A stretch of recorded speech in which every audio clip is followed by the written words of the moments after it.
In today's video, we go cave exploring to give us some inspiration for our miniature bases. So if that sounds interesting to you, let's check out that video to see how we can make our very own cave bases for our miniatures.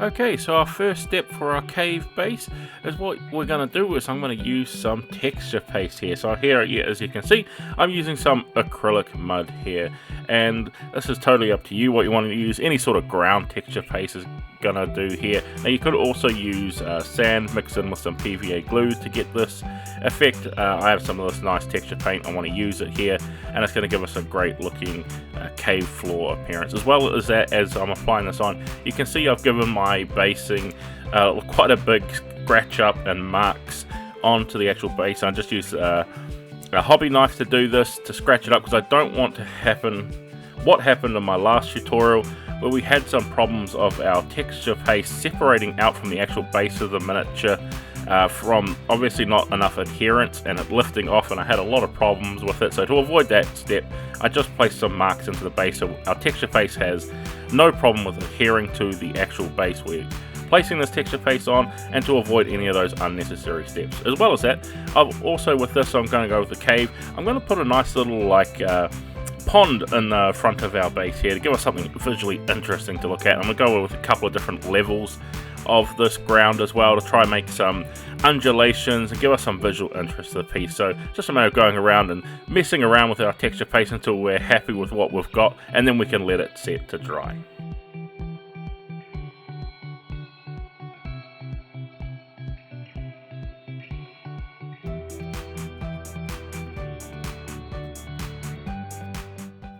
Okay, so once you're happy with your cave floor layout, as you can see here, I've put in a little area for a little pond, and I've also got a nice high backing to it, so we've got some different varieties in our terrain elevation.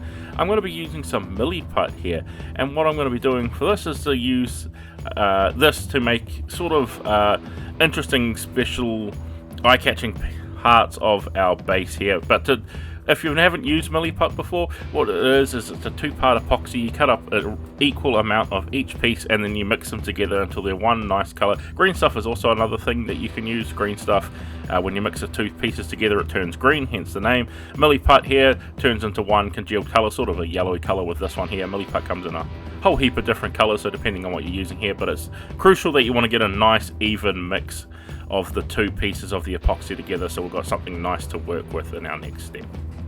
Okay, so now we've got our base ready, and we have our bits of our milliput set out. Now, as you can see here, I've rolled them up into little balls, progressively smaller, and I had quite a bit, so I'm just trying to use up as much of the milliput as I made up. I'm always terrible with mixing up ratios for milliput for making things, and I had a lot left over, so I want to use as much as I can that I mixed up here to give me some cool little effects. And the effects we're doing with this, well, I don't know if I call it an effect, the feature we're doing with this is I'm going to be making some stalagmites onto this piece. So as you can see, I'm stacking it up here, rolling into some small little balls, placing them together to create a sort of stalactite shape, and I'm going to be placing it onto our base of our miniature base, of course, and we want to be placing it on to make it look like it's a natural stalactite, which is exactly why I made the big tall undulation bit at the back, so I can place these on this nice high area, and it's going to give this amazing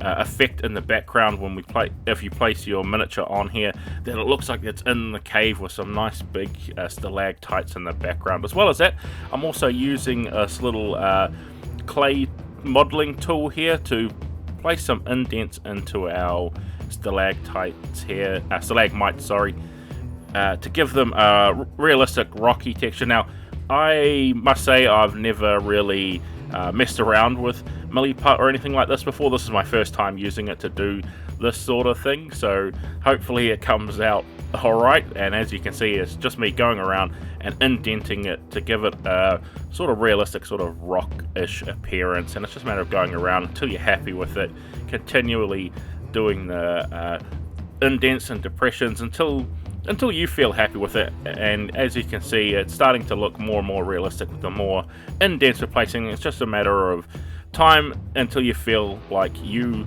as I said, are happy with it, and you can leave it there. Now, this is a totally add-on effect here. You know, you may not want to do this, but I think it's going to really make our cave look like a cave and become something really fun and exciting.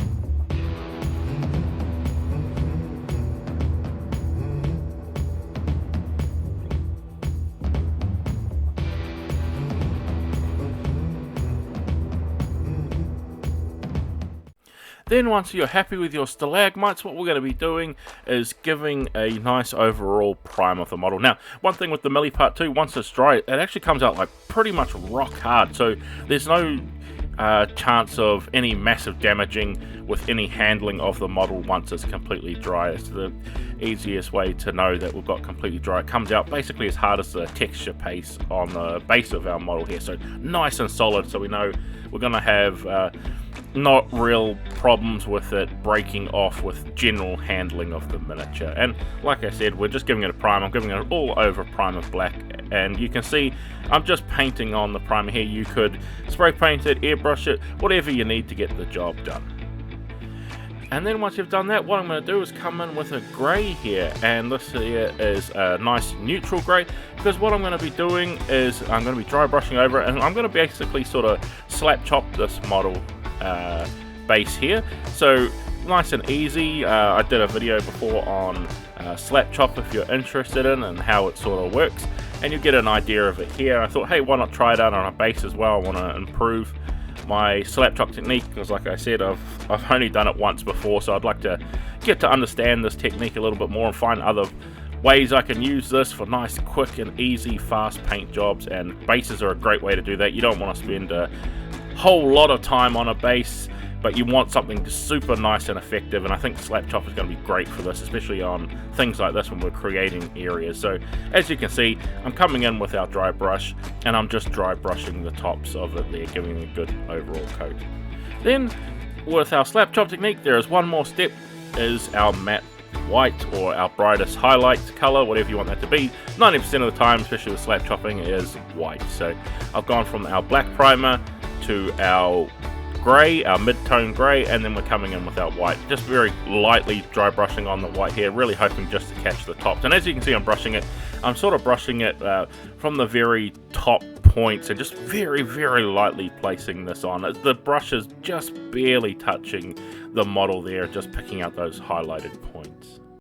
And then the number one thing to do with our slap chop painting method is we have our base layer that we have here with our different highlights and stuff on there, and that is to apply a contrast paint or a speed paint, any of those sort of wash-like paints, alternatives, whatever they have. I have contrast paints here, so this is of course what I'm going to use, and I've gone here with gryph-hound orange for this. I want this to be a nice sort of orangey cave looking base. I didn't want it to be grey, because very easily you could have just left it as it was now just before I placed the paint on it, and you could have been done with our grey cave base right then and there. So I wanted to add in a little bit of colour, add in a couple more steps to make a nice visual eye-catching piece. You don't see too many orange cave bases, so I thought, hey, that might be something a little bit different and something eye-catching to our base there that'll hopefully make the miniature you place on it, whatever it wants to be, to stand out on the piece and give it something nice and interesting to look at. So then once you have that dried and complete, you could totally leave it here with our slap chop technique and you have a nice fine done base, but I wanted to add in a little bit of highlights here, so I'm just going to dry brush on some lighter orange, as you can see I used here, and just pick out the highest points and do a nice dry brush over top to get some of that brighter orange in there. I didn't want it to be so dark. I wanted to go with a nice light orange color, but totally up to you what you want to do here. If you want that nice dark cave-like appearance, I want something nice and bright just so it looks good on camera for you guys and you can really see what I'm doing here. Okay, now you could easily leave your base right here and you've got a nice cave base. Now I'm going to be adding in just a couple of more steps to add in a little bit of visual interest. So as you can see here, I'm using some foam flock here to add onto the piece and add in a little greenery to it. I think it looks a little bit drab. I wanted to add in a little bit more color and pop and eye-catchingness to the piece. So what I've done is I've mixed it in here with some Mod Podge. PVA glue is also just fine, just take a little bit longer to dry, and mixed it in with our foam flop, give it a nice good overall mixture, so it's going to go nice and rock hard once it dries. And I'm going to be placing that around as sort of like moss and little undergrowth and sort of dank nasty greenness that's going to be growing in some of these areas, and it's just going to give a nice pop of color and really look eye-catching on the piece. So totally up to you what to do here, because it's probably a little bit unrealistic that you've got this much sort of growth in a cave here, but like I said, I'm going with the fantasy sort of aesthetic, and I want to go with that nice eye-catching base to our model here rather than going with what's realistic. So I'm just going for that nice pretty eye shot. And then once we have that complete, you can see we've got that nice bold green on there, and it really makes it stick out, especially against that orange. And now I'm going to do, like I said back in the previous step, is I made a little area in the front of our cave base to make us a little pond where water is dripped down. And you can see that I'm using some water texture to do this, and I've just added in a little bit of blue wash, just added in just a couple of drops to tint it blue and place it into that area that I specially left out for a little pond. And you can see it adds another layer of color, another bit of visual interest, and a lot of fun to the actual base of our model, and gives it a lot for not very much effort. And you can see that it looks highly effective, and especially when it's dry, it's going to look great. And with all that complete, you can see we've just got one last step to do, and that is to paint the rim of our base. So you can paint the rim of your base any color you want to match your army and make sure it fits in with all your other miniatures, but as long as that color's black, you'll be fine. No, totally up to you guys what you want to paint here. I just prefer black. I love the cleanness it gives when you're painting the rim of the model. Really separates it out and makes it look like a nice, like intentionally like a sculpture piece or something like that. That's my personal opinion, but totally up to you what to do here. But with that, we have finished painting up and creating our cave base. So let's move on to those glamour shots and see how it came out in the end. And with all that complete, guys, we have finished making our cave base. And as you can see, it's nice and eye-catching on the table. You place a model on top of this and bang, you've got your immediate effect of it looking like it's in some sort of cave. So hopefully I've achieved the goal here of doing that, and hopefully it's been useful for you guys, whether you want to use it for placing on an individual model or an army of models. Totally up to you what you want to do here. So I hope this video has been helpful for you guys, whether you want to do what I've done here or you just want to use this video as some inspiration in your own miniature ideas. So with all that said, guys, I'd like to thank you all for watching, and I can't wait to see you all in the next video.